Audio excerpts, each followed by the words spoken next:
estudo do livro Roteiro, de Emmanuel, psicografia de Chico Xavier. Lição 2, no plano carnal. Recapitulando. Começamos o estudo deste livro definindo rumos. Sabendo nos espíritos em caminho evolutivo, seguiremos este roteiro e reestruturaremos a nossa individualidade eterna para a sublime ascensão à consciência do universo. Conhecemos o guia, Jesus, conscientes de nossa imortalidade. Trilharemos o caminho com humildade. Pois bem, seguindo as lições, é chegada a hora de avaliarmos como iremos. Como iremos? Imaginemos uma viagem. Iremos a pé, de carro, ônibus ou avião. Se queremos atravessar o deserto de nossas imperfeições, é preciso descobrir o que temos à nossa disposição para a travessia. O espírito, caros amigos, já o disse o Cristo, sopra onde quer. Mas o corpo físico é limitado. Não obstante, é o nosso meio de transporte durante esta jornada evolutiva. E para que possamos fazer uma boa viagem, Emmanuel nos convida a refletir um pouco sobre este veículo. Assim, inicia o texto. Isolado na concha milagrosa do corpo, o espírito está reduzido em suas percepções a limites que se fazem necessários. A concha.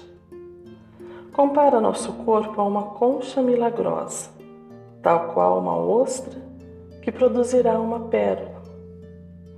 A parte interna da concha de uma ostra é uma substância lustrosa chamada nacre. Quando um grão de areia a penetra, as células do nacre começam a trabalhar e cobrem o grão de areia com camadas e mais camadas, para proteger o corpo indefeso da ostra. Como resultado, uma linda pérola é formada. Uma ostra que não foi ferida, de algum modo, não produz pérolas, pois a pérola é uma ferida cicatrizada. Rubem Alves. Ao fazer esta comparação, em apenas 2 palavras, concha milagrosa, Emmanuel nos remete ao valoroso significado de estar encarnado. Algo está sendo realizado em nosso interior. Em nosso mundo íntimo, há uma pérola sendo produzida. E ainda que sejamos capazes de reconhecer apenas o grão de areia, há um esforço evolutivo tentando produzir uma pérola, ou seja, uma existência que represente mais um degrau evolutivo, uma existência que angarie um tesouro para o nosso espírito. Precisamos, assim, conhecer melhor esta concha. Os sentidos. Prossegue Emmanuel. A esfera sensorial funciona para ele à maneira de câmara abafadora. Visão, audição, tato padecem enormes restrições. Quando encarnados, nossos sentidos estão limitados. Pensemos como exemplo em nossa visão. Posso ver o que me cerca até onde meus olhos alcançarem, e estou limitada à percepção que meu globo ocular consegue realizar. Mas em nosso espírito, como são estas percepções?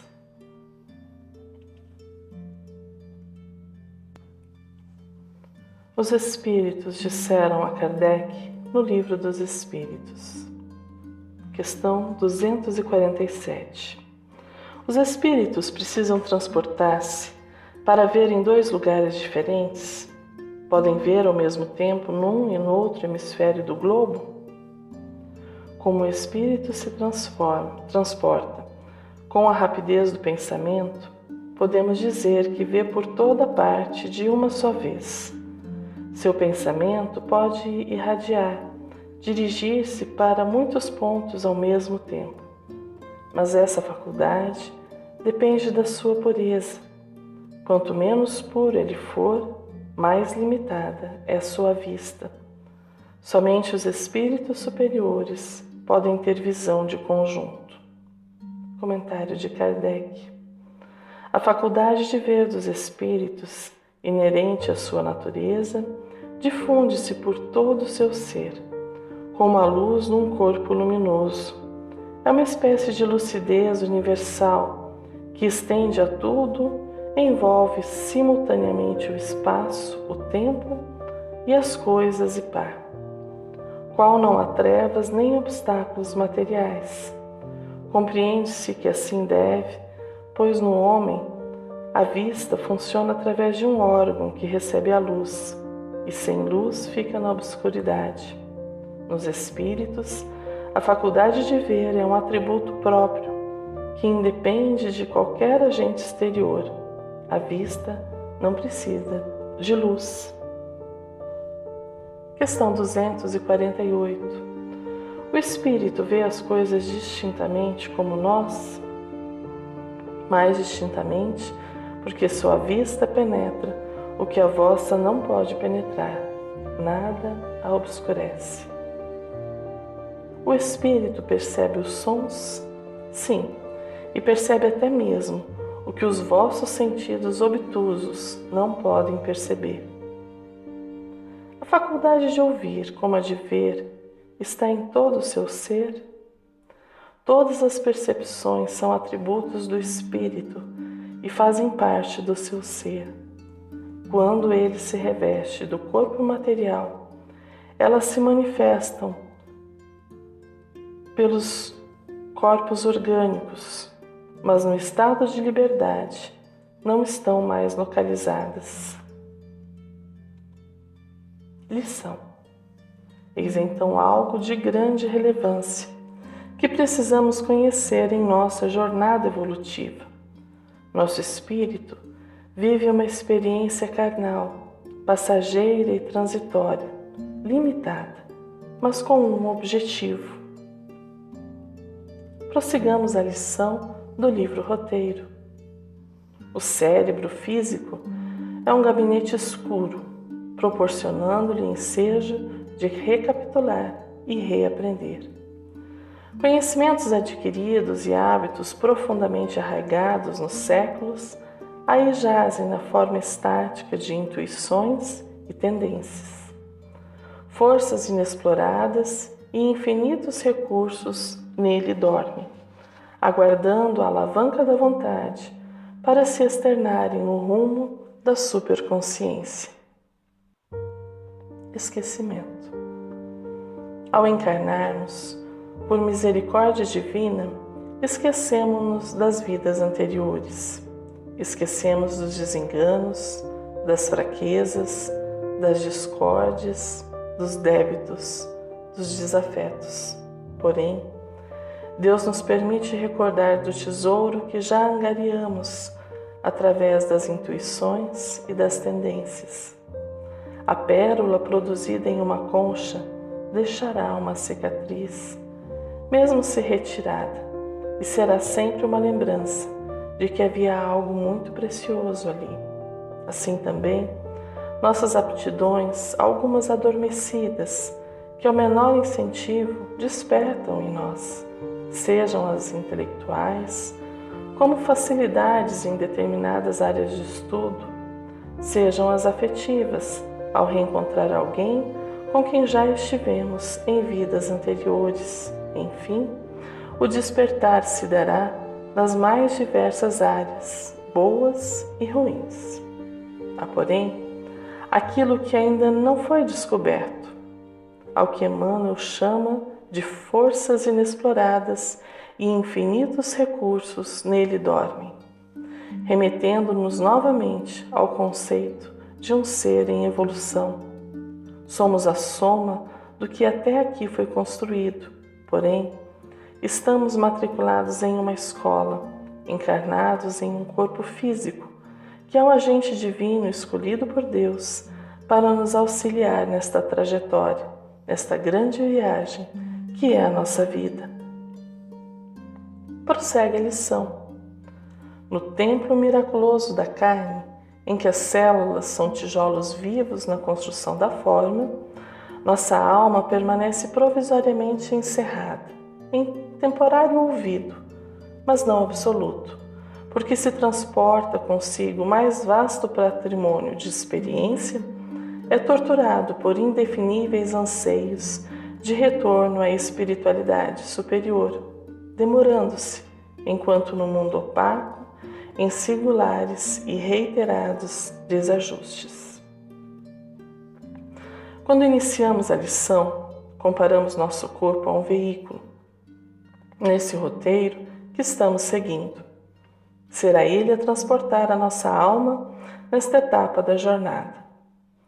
A constituição desse veículo se dá através das células, que Emmanuel nos define como tijolos vivos na construção da forma. O que isto quer dizer? Nosso corpo nos dá a exata dimensão do nosso espírito, pois este o molda. O milagre da carne é ser animada, é ter vida, e quem a dá é o espírito que nela habita, organizando-a conforme o seu adiantamento moral. Vejamos então um texto da Revista Espírita de 1869. A carne não é fraca senão porque o espírito é fraco, o que derruba a questão e deixa ao espírito a responsabilidade de todos os seus atos. A carne, que não tem nem pensamento nem vontade, jamais prevalece sobre o espírito, que é o ser pensante e voluntarioso.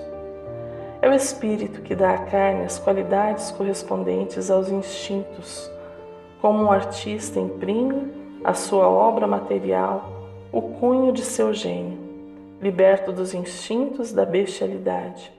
O espírito modela um corpo que não é mais um tirano para suas aspirações, a espiritualidade de seu ser.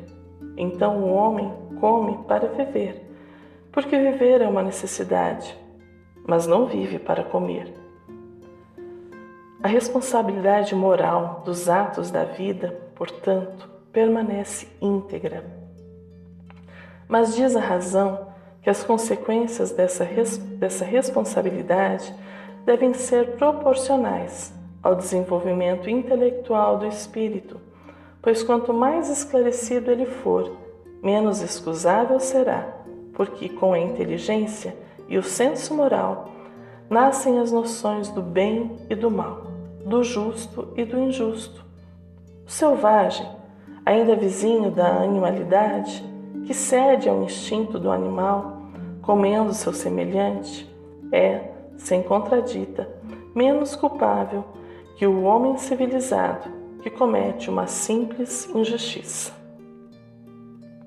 Esta lei ainda encontra sua aplicação na medicina e dá a razão do seu insucesso em certos casos, considerando-se que o temperamento é um efeito e não uma causa.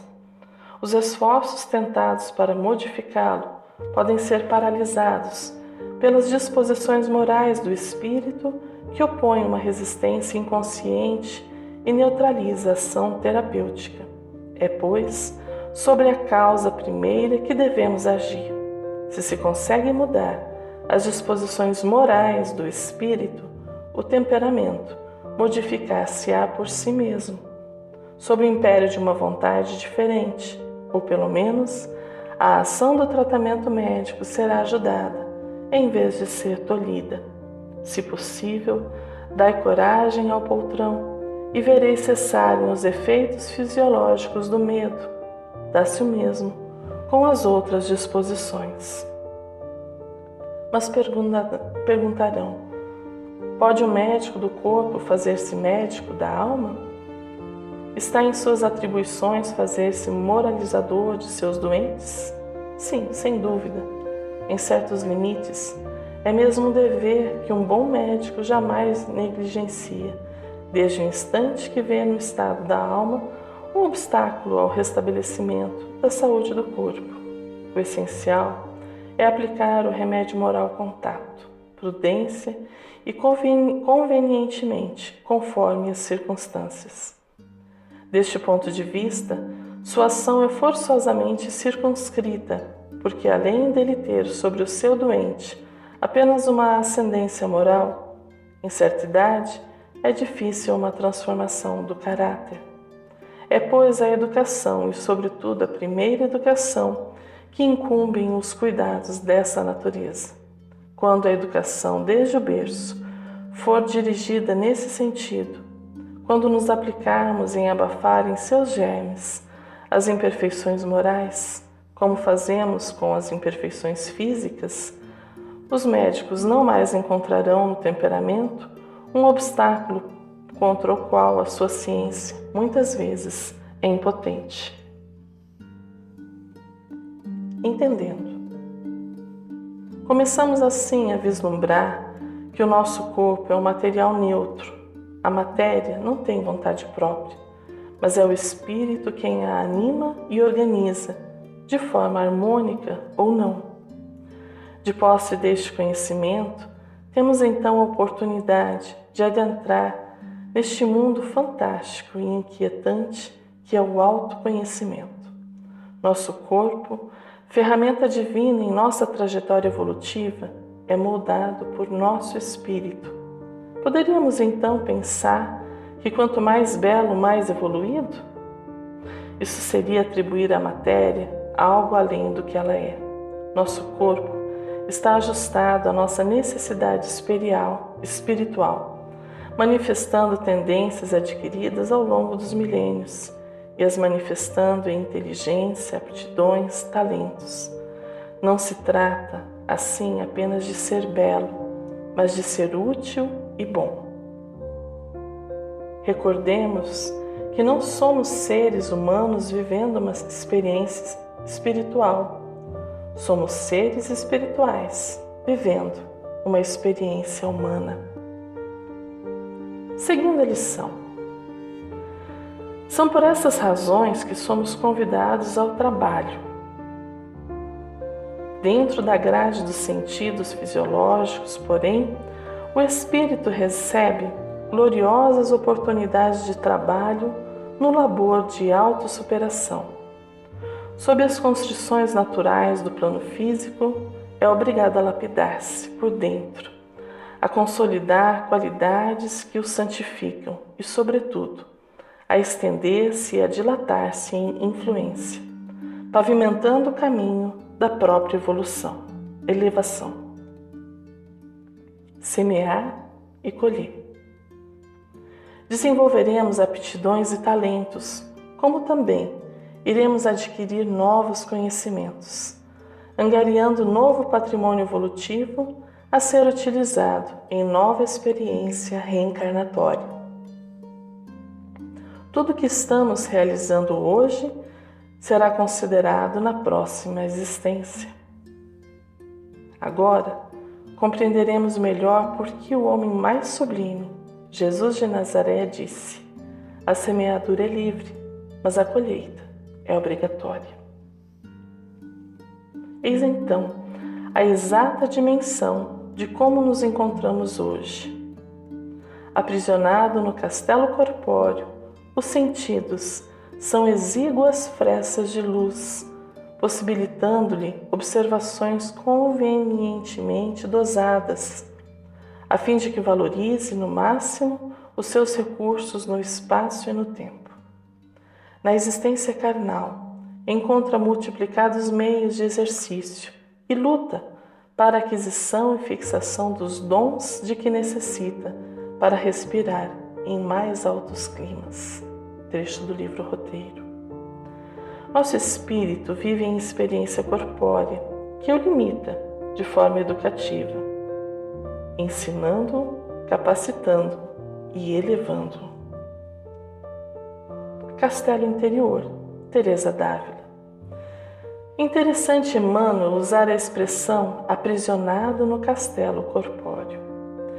Recordemos do fantástico livro deixado por Teresa d'Ávila, intitulado Castelo Interior, comentário de Sérgio Carlos Covello.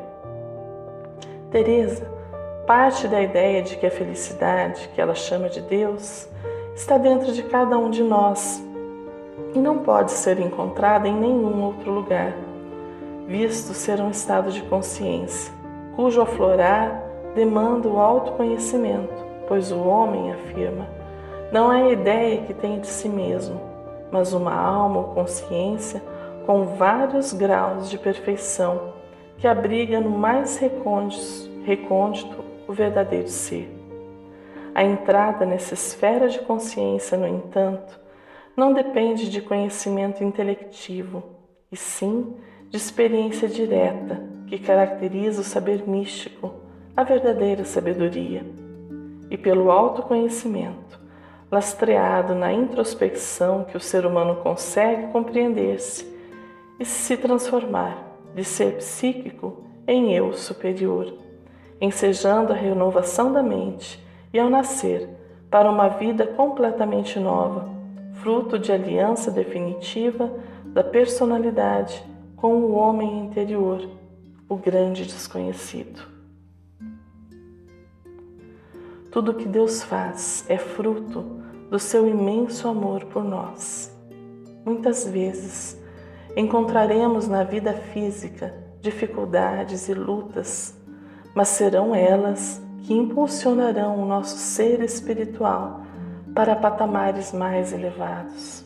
Muitas vezes serão nossas dores quem nos conduzirão. Vejamos mais um trecho do livro Roteiro. Pela necessidade, o verme se arrasta das profundezas para a luz. Pela necessidade, a abelha se transforma a enormes distâncias à procura de flores que lhe garantam o fabrico do mel. Assim também, pela necessidade de sublimação, o espírito atravessa extensos túneis de sombra na terra, de modo a estender os poderes que lhe são peculiares. Sofrendo limitações, improvisa novos meios para a subida aos cimos da luz, marcando a própria senda com sinais de uma compreensão mais nobre do quadro em que sonha e se agita. Torturado pela sede de infinito, cresce com a dor que o repreende e com o trabalho que o santifica. Eis-nos então diante de mais uma ampla compreensão deste veículo divino ao qual estamos ligados nesta existência, que irá nos advertir a corrigenda através da escola bendita da dor, mas também irá nos impulsionar a mais elevados patamares de entendimento do mundo e de nós mesmos, sempre que nos colocarmos em trabalho útil, que nos torne pessoas melhores para nós e para o mundo que nos cerca. Finalizando, encerra a lição com os seguintes dizeres: as faculdades sensoriais são insignificantes restes de claridade, descerrando-lhe leves notícias do prodigioso reino da luz. E quando sabe utilizar as sombras do palácio corporal que o aprisiona temporariamente no desenvolvimento de suas faculdades divinas, meditando e agindo no bem, pouco a pouco tece as asas de amor e sabedoria com que mais tarde desferirá venturosamente os voos sublimes e supremos na direção da eternidade.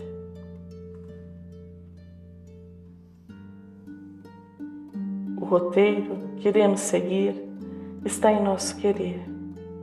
Temos as ferramentas necessárias. Sabemos o rumo que este voo sublime e supremo nos aponta, a eternidade.